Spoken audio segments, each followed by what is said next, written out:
So hello hi everyone, तो आज आपका स्वागत करते हैं भाई इस नए टॉपिक में जिसका नाम है सेक्सुअली ट्रांसमिटेड डिजीज।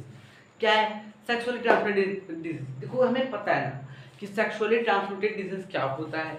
ये एक ऐसा डिजीज है भाई जो मतलब इसको हम एसटीडी भी कहते हैं, हमारे शॉर्ट फॉर्म में एसटीडी कहते हैं। ठीक है, ये एक ऐसा डिजीज जो भाई एक पर्सन से अनदर पर्सन में क्या होता है, ये डिजीज ट्रांसफर हो जाता है अगर हम सेक्सुअल कांटेक्ट बनाते हैं किसी भी इन्फेक्टेड पर्सन के साथ। मतलब किसी भी इन्फेक्टेड पर्सन के साथ अगर हम सेक्सुअल कांटेक्ट बनाएंगे, जो वो इन्फेक्टेड पर्सन को वो जो बीमारियां होंगी ना, वो बीमारियां उसको भी हो जाएंगी अगर वो सेक्सुअल कांटेक्ट उसको उसके साथ बनाएगा। इसलिए इसे क्या कहते हैं, सेक्सुअली ट्रांसमिटेड डिजीज कहते हैं। तो देखो, इससे sexually transmitted disease or infection pass from one person to another through sexual contact with infected individual. तो ये क्या होता है, सेक्सुअली ट्रांसमिटेड डिजीज है। ये इन्फेक्शन होता है pass one person to another person, एक पर्सन से दूसरे पर्सन में क्या होगा, ये ट्रांसफर होगा through sexual reproduction, through sexual contact with infected person के साथ। ओके, तो फर्स्ट है बैक्टीरियल इन्फेक्शन, यानी कि जैसे गोनोरिया, साइफिलिस, ये सब हो गए, क्या हो गया, बैक्टीरियल इन्फेक्शन हो गए। एंड सेकंड हो गया वायरल इन्फेक्शन। वायरल इन्फेक्शन में आ गया एचआईवी एड्स। एड्स देखो भाई बहुत खतरनाक भाई इन्फेक्शन है, सेक्सुअली ट्रांसमिटेड डिजीज जो होता है।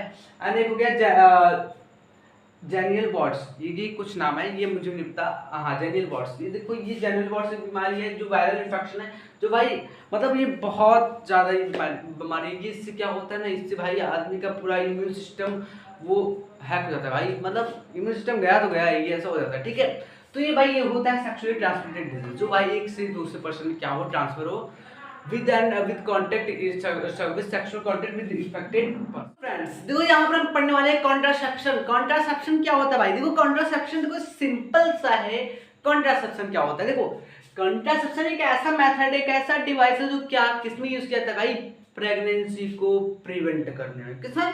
प्रेगनेंसी को प्रिवेंट करने में यूज किया जाता है। अब भाई देखो, ये क्या करेगा, बहुत सारे टेक्निक्स से क्या करेगा, प्रेगनेंसी को क्या करेगा, प्रिवेंट करेगा। जैसे हो गया कॉन्डम्स हो गए, यानी कि फिजिकल यूज करेगा, पिल्स हो गए यानी कि केमिकल मेथड यूज करेगा, इंट्रायूट्राइन डिवाइस हो गया जिसे हम कॉपर टी भी कहते हैं। इन सबको यूज करके क्या करेगा ना भाई, प्रेगनेंसी को क्या करेगा, प्रिवेंट करेगा, रोकेगा, ये सब करता है। और तो देखो क्या होता है, पहला मैकेनिकल और बैरियर मेथड जिसको हम कहते हैं। देखो, मैकेनिकल मेथड क्या होता है ना, इसमें क्या करता है, बैरियर मेथड में से हो गया, इसमें क्या आते हैं, इसमें कॉन्डम्स आते हैं, जिससे हो गया for males and females, males के लिए कॉन्डम्स एंड फीमेल्स के लिए जैसे डायफ्राम में यूज होता है ना। डायफ्राम क्या होता है, फीमेल में होता है, फीमेल में वो कॉन्डम यूज होता है, वो किस लिए यूज होता है, कि वो किस इसलिए यूज होता है क्योंकि प्रिवेंट स्पर्म क्या हो भाई, फीमेल बॉडी के अंदर एंटर ना कर पाए, जिससे और जिसकी वजह से ओवम और स्पर्म का मीट ना हो, इसलिए ये यूज किया जाता है। डायफ्राम में ये कॉन्डम इसलिए यूज किया जाता है, समझे? वो किस लिए कहता है, क्योंकि जो स्पर्म है उसको प्रिवेंट, उसको रोक सके, और जिससे क्या हो, ओवम से मीटिंग ना हो, और मीटिंग नहीं होगा भाई तो प्रेगनेंसी कहाँ से आएगी। हाँ, तो ये बात, इसलिए क्या होता है, बैरियर मेथड भी सही होता है। और बैरियर मेथड देखो, एक और इसका फायदा है कि भाई ये सेक्सुअली ट्रांसमिटेड डिजीज होने ही नहीं देता। क्या होगा, ये मतलब ये तुम्हारा प्रेगनेंसी भी नहीं होने देगा और ये सेक्सुअली ट्रांसमिटेड डिजीज भी नहीं होगा, इसलिए भाई ये सेफेस्ट है, बढ़िया है, अच्छा है, इसलिए ये सेफ है। क्या पता है, इससे तुम्हारा सेक्सुअल ट्रांसमिटेड डिजीज नहीं होगा। कोई भी इन्फेक्टेड पर्सन के साथ अगर सेक्सुअल कांटेक्ट हो रहा है तो क्या करेगा, उससे तुम्हारा ना सेक्सुअली ट्रांसमिटेड डिजीज, मतलब जो डिजीज होंगे वो तुम्हारे अंदर वो ट्रांसफर नहीं होंगे, ये होता है इसका बात है। ठीक है, अब देखो केमिकल मेथड क्या होता है। केमिकल मेथड एक हार्मोनल कॉन्ट्रासेप्टिव सच हो गया, ओरल पिल्स हो गए, वेजाइनल पिल्स हो गए, प्रिवेंट ओव्यूलेशन। देखो इनको क्या किया जाता है, किस लिए यूज किया जाता है, इनको ओव्यूलेशन यानी कि भाई एग रिलीज होता है हर मंथ में एक एग रिलीज होता है। मैंने आपको बताया था कि हर मंथ में भाई एक एग रिलीज होगा, तो वो ओव्यूलेशन को क्या करता है, रोकता है कि मतलब एग रिलीज मत करो ना, इसलिए रुकता है। एंड और change the uterine lining to prevent implantation, और जो यूट्राइन का लाइनिंग है ना उसको चेंज कर देता है, जिसकी वजह से इम्प्लांटेशन हो ही ना पाता था। जब इम्प्लांटेशन ही नहीं होगा भाई तो पहली बात तो बनेगा ही नहीं, वो पहले वहां पर देगा, ओव्यूलेशन को प्रिवेंट कर देगा, तो उससे बनेगा ही नहीं। और यूट्राइन क्या कहते हैं, यूट्राइन लाइनिंग को भी वो क्या कर देगा, प्रिवेंट कर देगा, रोक देगा, जिससे इम्प्लांटेशन होगा ही नहीं, ये होता है। और देखो भाई, अगर बन भी गया,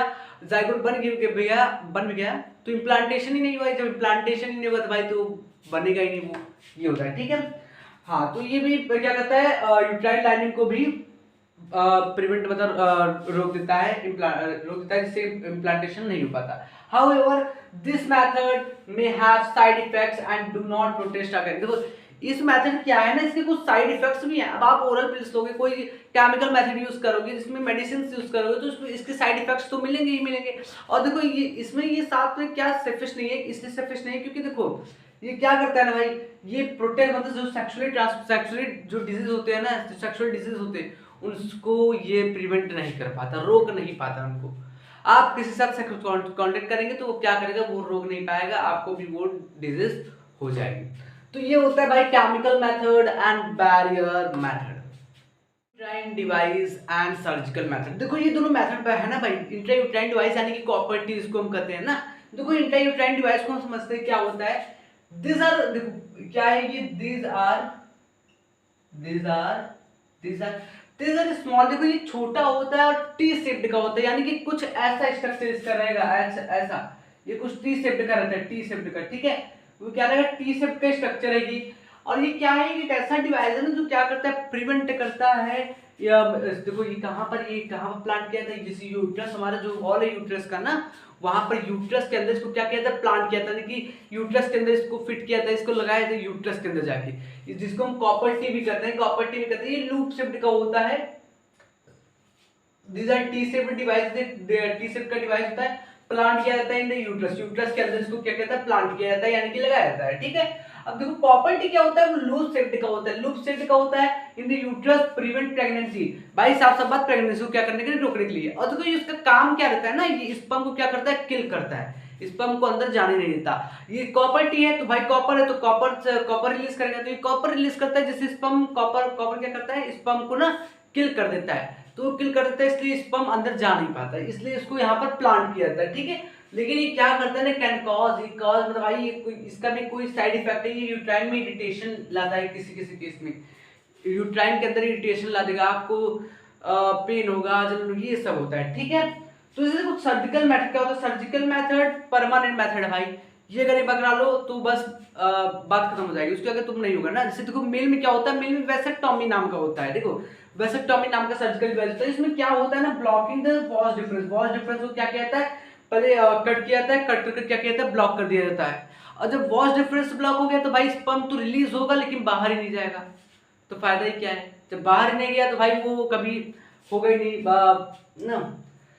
देखो ब्लॉकिंग द वॉज डिफरेंस क्या करता है, ब्लॉक कर देता है, प्रिवेंट स्पर्म ट्रांसफर को रोकने के लिए, ठीक है। और फीमेल में क्या होता है, फीमेल में ट्यूबेक्टोमी इसी को कहते हैं हम, इसमें क्या करता है, फैलोपियन ट्यूब को ही ब्लॉक कर देता है, फैलोपियन ट्यूब को उसने ब्लॉक कर दिया, कभी ट्रांसफर ही नहीं होगा।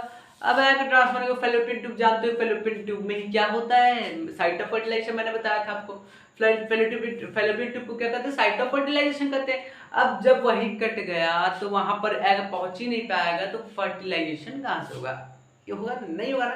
तो ये होता है भाई परमानेंट मेथड रहता है, ये एक बार करा लो तो ये सब कुछ खत्म हो जाता है, उसके अगर तुम्हारा होगा ही नहीं तो समझे। एग तो रिलीज होगा, इसमें एग तो रिलीज होगा, एग तो हर मंथ तुम्हारा रिलीज होगा, लेकिन वो फैलोपियन ट्यूब तक एग पहुंच ही नहीं पाएगा, क्योंकि भाई ब्रेक डाउन काट दिया गया, बीच में काट के बाइंड कर दिया गया, बांध दिया गया, जिसकी वजह से वो नहीं हो पा रहा। तो ये होता है, ठीक है। तो ये होता है भाई सर्जिकल मेथड, मेल में वेसेक्टोमी होता है, फीमेल में ट्यूबेक्टोमी होता है। वेसेक्टोमी मतलब क्या होता है, वॉज डिफरेंट को ब्लॉक करना जिससे स्पर्म ट्रांसफर ना हो पाए, और ट्यूबेक्टोमी मतलब कि फैलोपियन ट्यूब को ब्लॉक करना जिससे एग ट्रांसफर ना हो पाए, याद है, ठीक है।